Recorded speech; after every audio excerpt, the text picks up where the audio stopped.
What is a valid offer? In offer acceptance and consideration, what constitutes an offer that can be accepted? Generally, it has to be a specific promise and a specific demand of the offeree, the person who could accept the offer. Okay, let me give you an example.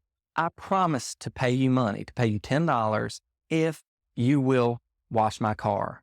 Okay, in that situation, I've made you a promise that I will transfer value to you, and I made a specific demand of you that you wash my car. Okay, that would be a valid offer. Now, in determining whether an offer is valid, you look at it from the point of view of the offeree.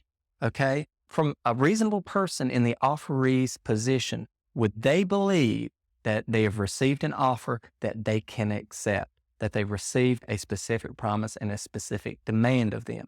This is called an objective standard because it puts a reasonable person in the offeree, the person receiving the offer, in the offeree's position and say, how would they receive your offer? And if that reasonable person would believe that it's a valid offer, then you have a valid offer. Now, there does have to be certain elements in there to make it valid. That is, it has to be specific and it has to be definite. All right.